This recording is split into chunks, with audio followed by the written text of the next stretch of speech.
My life's kinda been like a whirlwind tour of the world's kitchen, only with more passport stamps and less sanity. Name's Kira, fresh into the third decade of my ride on this rock, and I've made a living out of breathing in the spices and dishing out the experience through my vlog. So it was just another steamy day in Thailand, with me elbow deep in noodles and peanuts, learning the ropes of an insane pad thai from this little old dude who could have been Yoda's culinary cousin. That's when this tall drink of water, Mark, stumbled into my life, literally. He tripped over a foldable chair trying to get a better look at the pan and nearly ended our romance before it started by nearly sending me headfirst into my own sizzle. Whoa, sorry about that, he chuckled, hauling the chair out of the disaster zone. Just trying to see how the magic happens. You could say it's all in the wrist action, I said, giving the noodles a flamboyant toss. Careful there, wouldn't want to add roadkill tourist to today's menu. Mark laughed, all easy charm and crinkly-eyed smiles. Mark, he said, extending a hand once he was sure it was safe. Kira, the noodle whisperer, I replied, giving his hand a quick shake before diving back into my culinary ballet. And there it was. We clicked quicker than a camera shutter. He was from the States, here to escape the office walls and spreadsheets, which, to me, sounded like a jailbreak from Adulting 101. We spent the week flitting between street food stalls and ancient temples, with him filming the chaos and me explaining the dance between tangy, sweet, spicy, and umami. When the week ended, we swapped digits. Said our see you laters, 'cause goodbyes were for people who had less faith in cheap international texting plans. Months sped past like high-speed train rides, nights spent spilling our thoughts via texts that turned into calls that turned into video chats. Then one day, he just showed up at my doorstep with a ring and a question. We tied the knot 6 months later. Yeah, just like that. Bam. Married. Things took a nosedive after a while. Forget the lovey-dovey honeymoon phase, it was like we'd skipped straight to bickering old couple mode. I'd be coming home from some corner of the world, my brain still buzzing with the new flavors and faces I'd met, and all Mark could do was hassle me about not being normal. You know what a normal wife does, Kira? That's how he'd start, every single time. She cooks, she cleans, she doesn't jet off every other week. Sitting there at the kitchen table, I'd toss my stuff down and give him a look. Seriously, Mark? You think I just flit around for kicks? This is work. My work. To him, it was like my job was make-believe. Work? You think filming some street food and yapping about it online is work? Get real. Get a proper job. Each word stung. It pays, doesn't it? I'd shoot back. But that was never enough. Once, I was up against a deadline, videos needed cutting, articles needed writing, and guess what? Mark barged into the office and dropped a bomb. The house is a mess, Kira. When you gonna clean up? I couldn't believe my ears. You've got hands, Mark. Use 'em. Defying him only cranked his gears worse. What, and let you loaf around editing videos all day? Is that what you call pulling your weight? Freeloader. That's what he called me. In our own home. I'm out there busting my tail to bring home the bacon, I told him, standing my ground. And this freeloader you're talking to just paid off the last of your student loans with her hobby. But it was like talking to a brick wall. All he saw was a wife who wasn't fitting his mold, who wasn't, I don't know, June Cleaver or somebody. And the worst part? Instead of getting it through his thick skull that we were partners in this, he doubled down. Why don't you make something of yourself, huh? He'd sneer. Get a job with a desk, something steady. I am making something of myself. I shouted, slammed my laptop shut so hard I'm surprised it didn't break. You think it's not a real job because I'm not miserable like you? Normal was his favorite word. Bite to eat, 9 to 5, white picket fence, the whole boring shebang. Drove me nuts. But as for me, I wasn't about to let go of my passport or my dreams, no matter what he thought a wife should be. Beatrice, Mark's mom and my mother-in-law, was the kind of person whose idea of a surprise visit was her showing up in your living room ranting about something you did or didn't do. Living just a couple of streets away, she considered our house part of her daily walking route, which basically meant she'd drop by whenever she felt like it. So there I was one Tuesday, laptop open, trying to get some work done on my latest travel vlog. You could almost set your watch by Beatrice. Sure enough, like clockwork, the front door swings open, it's never locked for Beatrice, and there she was. "Working on your little videos again, huh?" Her voice dripped with disdain. She didn't even say hello. I sighed, trying not to look as interrupted as I felt. "Hey, Beatrice. Yeah, gotta keep on top of it." She tossed her oversized purse onto the couch and made herself comfortable. "You know, when I was your age, I was raising kids, keeping a spick-and-span house. Didn't have time for hobbies." Her words plucked at my already frayed nerves. "It's not a hobby, Beatrice. This is my job." Beatrice snorted as she peered over her glasses, which she only wore to make a point. "Call it what you want. When's the last time you cooked your husband a proper dinner? Or are you too busy working on these little trip films?" I bristled. She knew how to hit where it hurt. "Mark eats just fine. I don't hear him complaining." "Oh, he complains, all right. Just not to you." She smirked and picked at a non-existent speck of dust on her trousers. I wanted to scream. Instead, I shut my laptop, a little too hard, and stood up. "I'm right here, Beatrice. And I'm working. Bringing in money. Isn't that important too?" She huffed, getting up. "Well, if you won't listen to me, maybe you'll listen to the pastor. We're having dinner tonight, and he'll set you straight." I was dumbfounded. "Dinner? Tonight?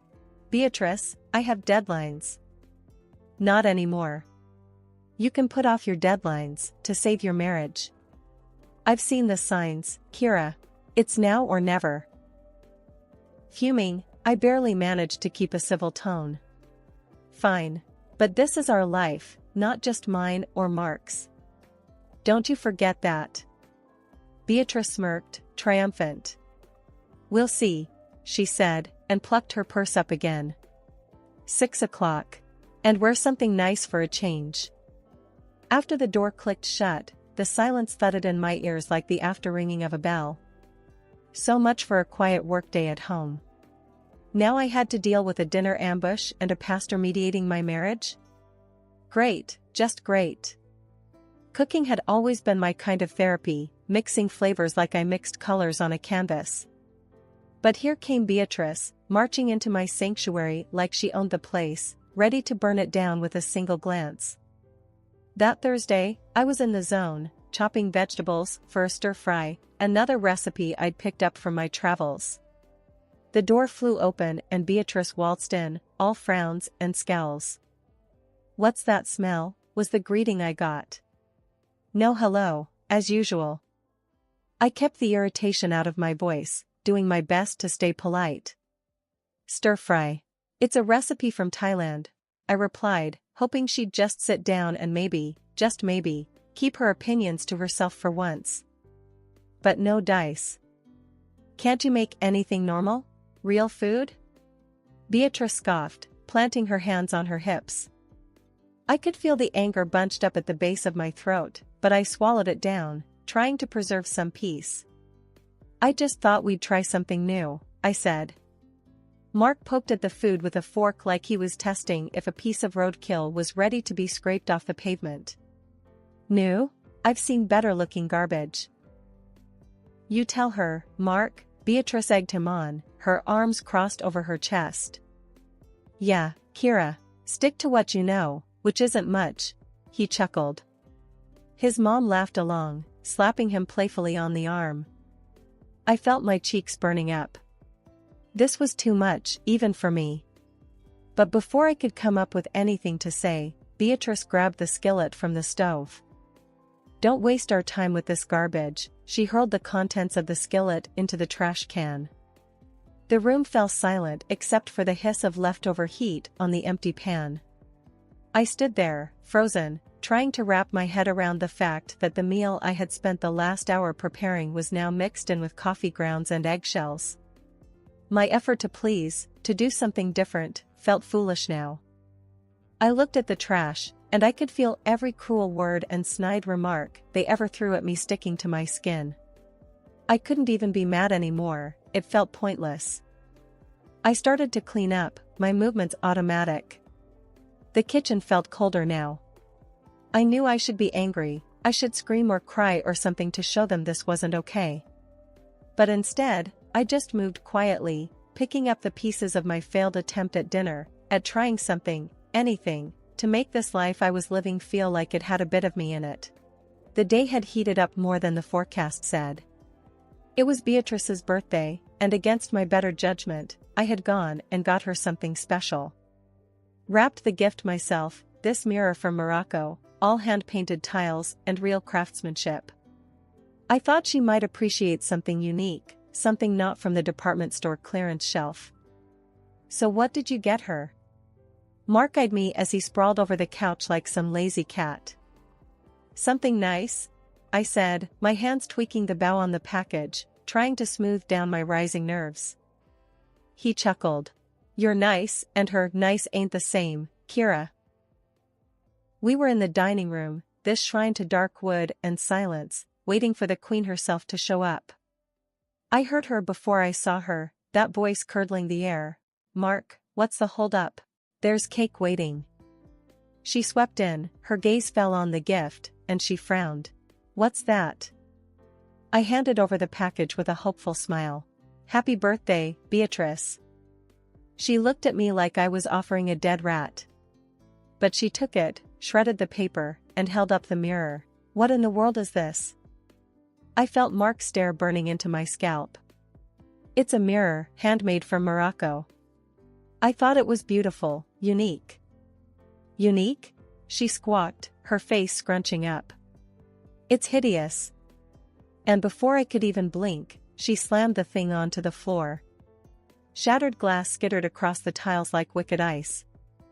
Mark didn't even flinch. Kira, what were you thinking? His voice was sharp enough to cut.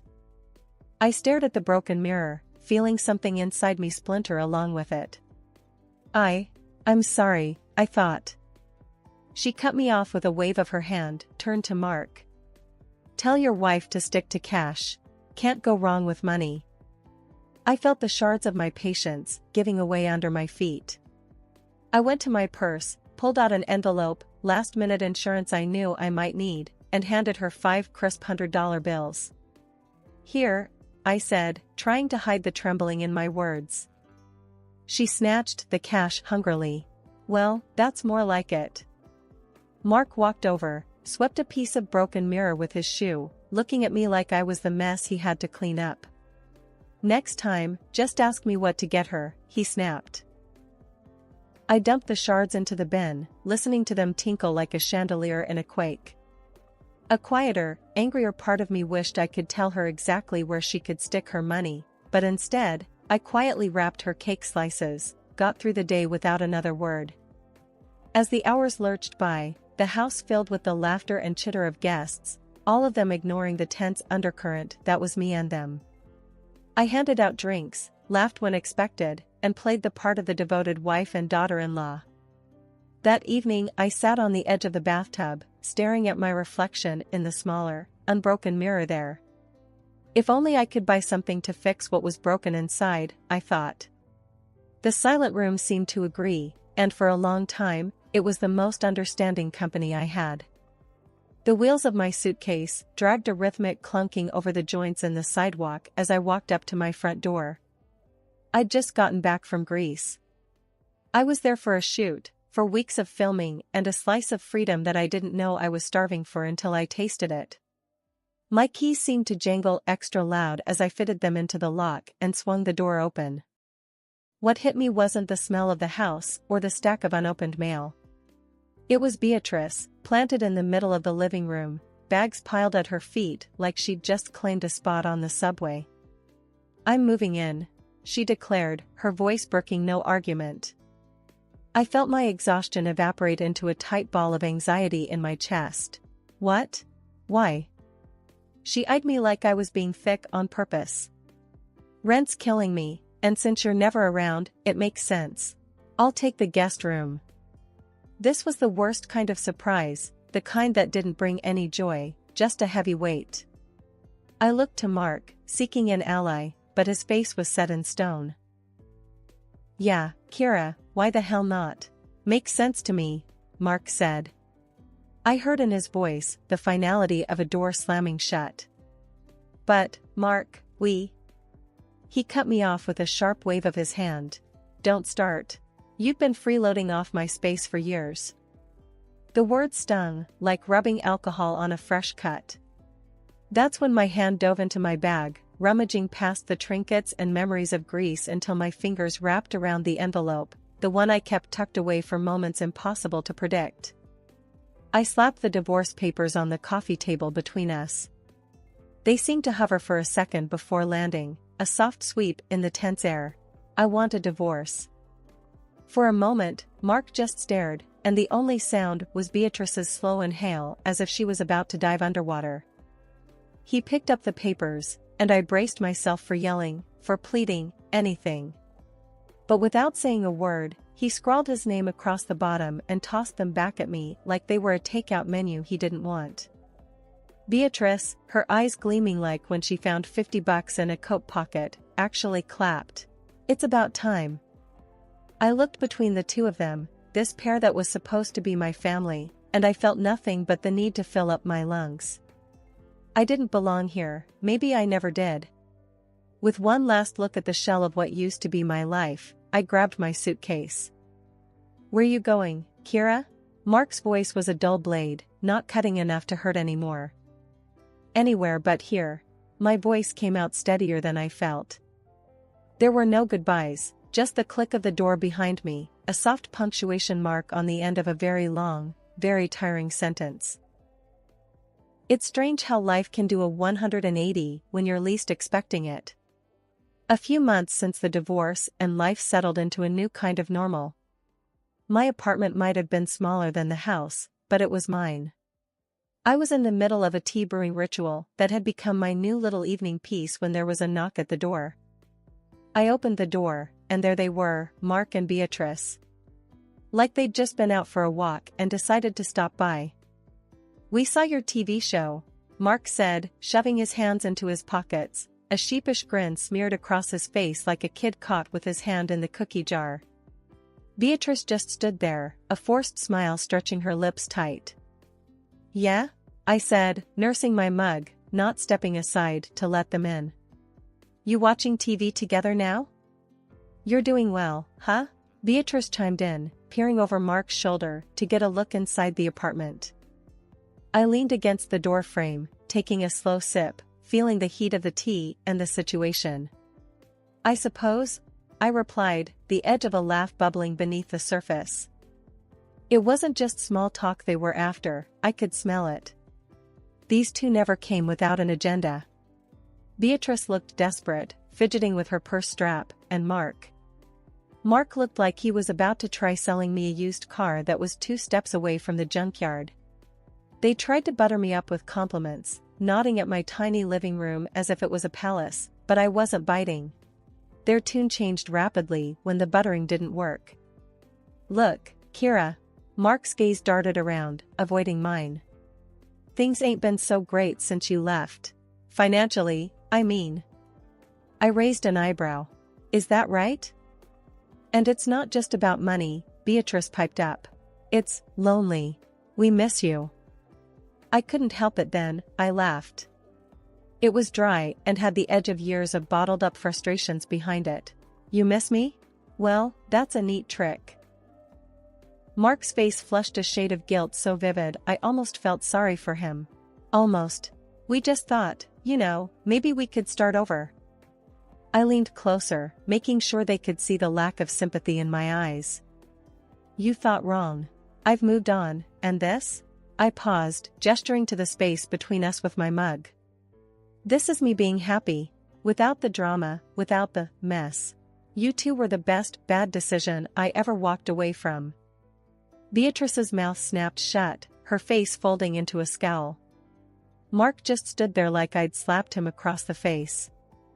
They didn't say anything more, they didn't have to. As they turned away, their shoulders slumped, the door closed with a soft click and I was alone again, my heart pounding a victory march. I turned, pressing my back against the door, sliding down till I was sitting with the mug held loosely in my grip, my laughter ringing out, clear and loud in the empty apartment. Turning the tables never felt so good. My life's totally flipped since the show took off.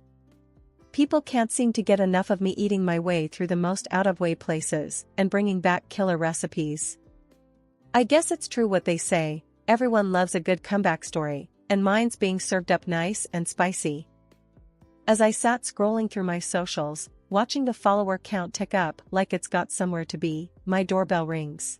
Who could that be? I haven't ordered takeout. Lo and behold, there they were again, Mark dragging his feet and Beatrice trying to straighten out her scowl like she's walking into church. Kira, you gotta listen. Mark gets down on his knees right in my hallway like he's about to propose again, which is funny in a sad sort of way. I'll do anything. I'll even clean the house, cook your meals. I crossed my arms, trying not to let my smirk show. Really? You cooking? That'd be the day. And Beatrice, oh, she's got this look like she just ate something sour. Kira, the show's great and all, but family's family. I let out a little chuckle. Oh, I know about family all right. And mine just got a whole lot bigger, a couple million online. They blinked at me, not quite getting it, so I spelled it out. My followers, Mark. They're my family now. And they seem to appreciate me a whole lot more. Beatrice piped up again, with her hands fidgeting like she's trying to pull words out of the air. Kira, we just didn't realize. I cut her off with a little wave of my hand. Save it. I've heard enough. Did I ever tell you about that mirror from Morocco, Beatrice, the one I gave you for your birthday? They both looked at me, puzzled, like two kids who can't remember if they fed the dog. You broke it, threw it on the floor, I reminded her. Beatrice's face fell. Oh, that old thing? I nodded, casual-like. Worth thousands, that old thing. But you wouldn't know value if it bit you in the butt. I swear, you could almost see the cogs turning in their heads as they put two and two together, finally understanding the score. Mark found his feet again, stammering, but we didn't know. Kira, please. I raised a hand to stop him. I've always had money, even when you thought I was down and out. And now, my little TV venture's making sure I've got more than I know what to do with. Mark looked like he was about to pass out, and Beatrice, she was muttering under her breath, something about not knowing. I walked to the door, opened it wide, and stood there. Here's how it's going to be. You two will turn around, walk out of my life, and never come back. I don't need your drama, I've got my own show for that. They didn't move, just stood there gobsmacked. So, I made it real simple for them. Out. Now. And don't bother me again. I got recipes to try and places to see, and none of them include you. Shutting the door behind them, I felt the weight of the world lift off my shoulders. I went back to my kitchen, to my little empire of spices and sauces, to the future I was cooking up one dish at a time. I wasn't really mad, just done. Done with their begging, done with their games, done with anything that didn't smell like success. Or my next big meal. It felt good. No, it felt great. I glanced at my phone again, another 100 followers since I last checked. Yeah, I think I'll be alright. No need to look back when the future's this flavorful.